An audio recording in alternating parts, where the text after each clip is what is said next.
Okay, okay, episode 2 of the Funded Challenge. Today was not a good day. It was a pretty bad day, actually. Um, so, that's my hair.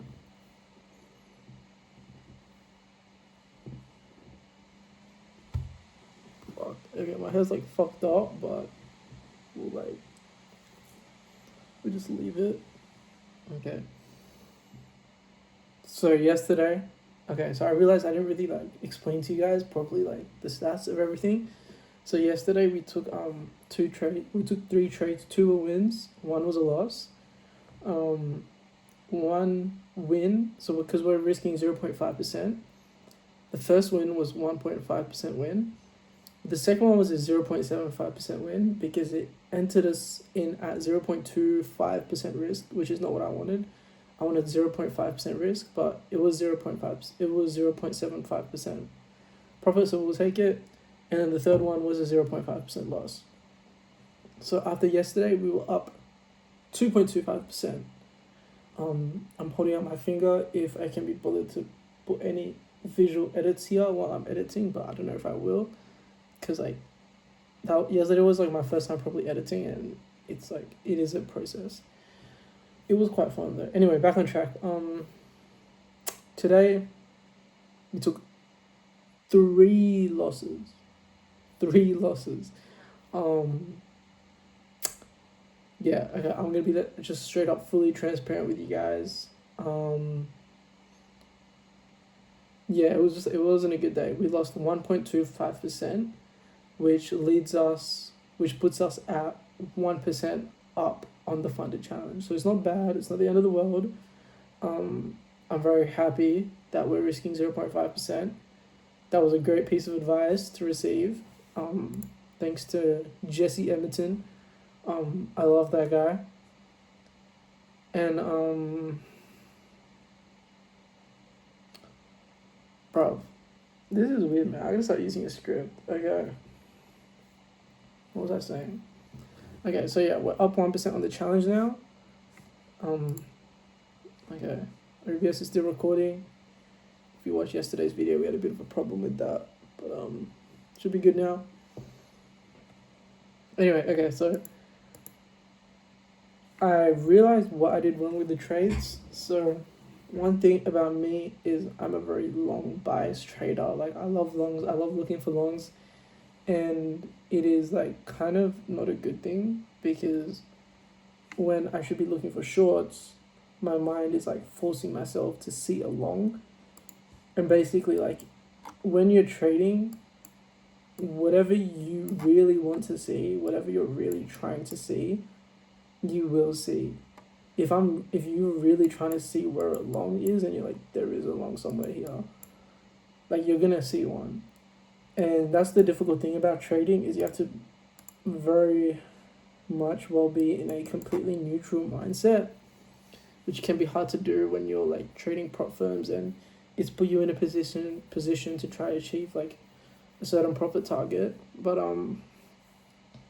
yeah, that's that. I'll go through each trade and I'll tell you what I learned. So for the first 2 trades, pretty similar trades. We'll start on the 4-hour.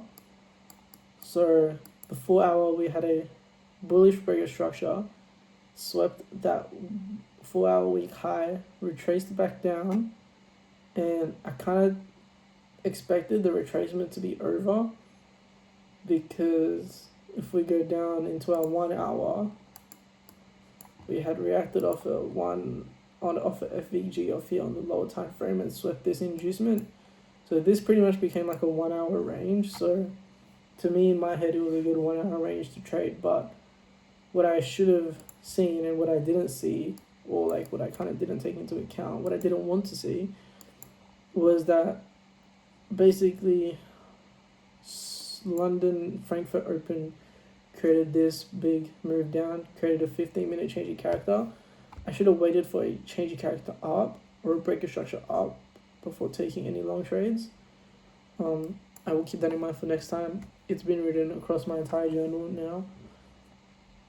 So what I did see was that we swept this inducement price reacted off this level, and then we had a 5-minute change of character here. So we kind of did follow our plan, but we kind of didn't. So these are kind of some of those losses that just happen. Like, they're pretty unavoidable. There's obviously like things we could have done to be like extra safe, but then in other like times we wouldn't have taken that trade where it would be a winner. So that's just kind of the thing with trading. You have to like find the balance of like when you want to take trades, when you want to risk losing a trade, and then when you just don't want to take a trade. Yeah, so this first trade was a direct 5-minute change of character trade. So we had a 5-minute change of character right here off that zone, and I decided just to take that. Like, I thought this was going to be a similar setup as yesterday, where I had one kind of like intraday trade, and then I had one scalp trade off the same structure. So that was a 5-minute change of character direct trade, and then for the scalp trade, we had a 5-minute change of character, and then we retraced into this 5-minute range right here. Let me just check it's still recording. Okay.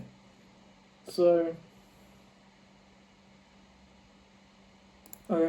yeah, we retraced into that 5-minute range, and we had a 1-minute change of character right here. Entered off that, just kind of sort of an FEG. We went up at first, and then we just like traded sideways from 430 to 7. So that's kind of like a long time of just sideways movement. So those were those two trades, and then at that point I realized, okay, we're bearish, shouldn't be taking longs. Like, we just swept this high, we should just trade like, we just swept this 4-hour high, and this 4-hour high wasn't just a 4-hour high, it was a previous day high, it was a previous week high, and it was also a previous month high. So we were definitely due for like a decent retracement. I have this is just a forward test right here. That's about to hit HB. But yeah, so at that point I realized, okay, we have a 15-minute change of character down in this retracement leg right here. 15-minute change of character to continue downwards. And then off that 15-minute change of character range, we have this 15-minute change of character zone, which created a 5-minute change of character to the downside. And I'm like, okay, we're very bullish. I mean, we're very bearish. We have a lot of change of characters down. Big bearish moves down. So a short is the move. And so we went and looked for this short. This was a forward test. This forward test was a break even, but this forward test was a loss. So I don't know like what I'm trying to say.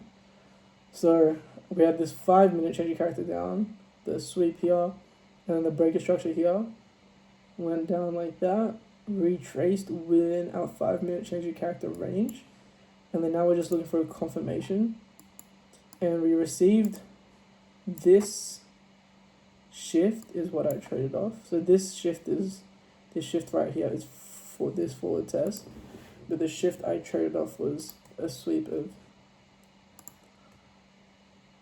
this high and breaker structure of this low. And as you can see, it's not a bad shift if you're looking purely on the 1 minute, because it does sweep up and it instantly break down with displacement and FEG. But I shouldn't have taken this because it wasn't a great shift.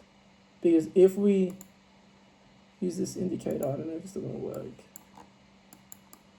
Okay, so this indicator just allows you to look at multiple time frames at once, and let's go up forward test TTP. I can always win forward tests, but I can never win trades. It's very interesting. Anyways, so if we look at this shift on the 5-minute, there is no 5-minute type 1 or type 2. And then we look on the 15-minute, there's no 15-minute type 1 or type 2. Well, there is a 15-minute type, there's a 15-minute type 1. Yeah, but it occurred like after the trade, so we didn't see this candle here when we took the trade. So we should have waited for this to take the trade, to take the short, and probably enter here. But yeah, so we kind of just went off that 1 minute change your character. We didn't look at that, but now I am aware of that, and I'm gonna have that indicator on so we can look at both time frames. And I'm not going to take 1 minute change your characters on their own ever again, because I filtered my data and I looked at it like the trades where I just took a 1 minute change your character by itself, and all the trades were either losses or break evens. So from now on, I'm gonna wait for a type 1 or a type 2. And yeah, so we can see here with this forward test, it's a like perfect 5 minute type 2, very nice 5 minute type 2. No, actually this is a 5 minute type 1.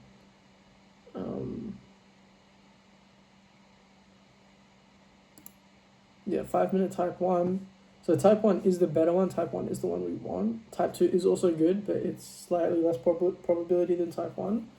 So type 1 is ideal. So it's a 5 minute type 1 and it's a 15 minute type 1.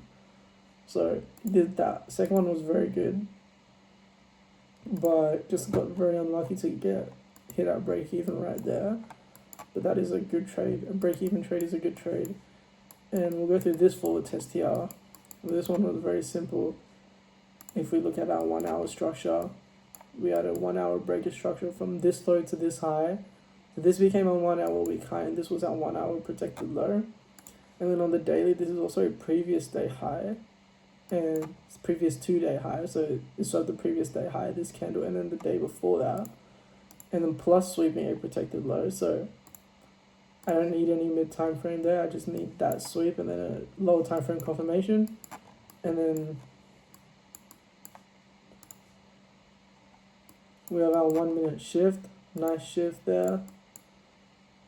Boom, boom, boom. And we can see on the 15 minute, it was a nice type 2. And then on the 5 minute, that was a nice type 1. So that's an ideal shift. That's a nice shift we like. It has both a 15 minute and a 5 minute type. And that's going to be it for the video. It's 12 minutes. Yeah, so I'm aware of what mistakes I made. I'm focusing too much on the high time frame. I'm like focusing too much on these ranges, and I'm using that to control my bias, which I shouldn't be. Should only be an added confluence because I'm trading on the 1 minute. So this is just an extra confluence. The main thing I need to be aware of is our mid time frame structure, because this 15 and 5 minute structure is going to be like the main thing in us either hitting a win or a break even. So I need to follow that trend. So I should have been aware that we had this 15 minute change of character down, and we had just swept this high, and yeah, we had a big move down. So longs probably wasn't the move here unless we had this come down here and then a break of this high and then a retracement back into this range. But we went off that happening only right here. So we should have used more intuition and realized we need more confirmation than that. We need the 15 minute to align as well. Since the high time frame wasn't 100% clear, we should have waited for 100% clear mid time frame. So that's just something that kind of comes with more intuition, more experience. And today was it's a good learning day. It wasn't the best trading day, but it's a good day in my books because we know what went wrong and we controlled and we managed our risk. We only lost 1.25%. Oh yeah, okay, so yeah. All three of the trades were 0.5%, but we only lost 1.25% because for this big trade, I cut the profit here. I cut the loss here, like at exactly $25 or like 25%, 0.25%. Because I just this is where I had like the moment of realization that we're going down and price was just moving really choppy, and I was like, I'm just gonna cut my loss here. And that was the correct decision because it saved us a 0.25% extra loss on that. So that, again, is something you get from intuition. That is only something you get from experience. And yeah, I know what I need to work on. I know what went wrong today. I know what went right today. And I got some forward tests. I got 1, 2, 3, 4, 5 extra trades of data collected. 1, 2, 3, 4, 5, 6. 1, 2, 3, 4. Why is the 6 trade? 1, 2, 3, 4, 5. 1 second, guys.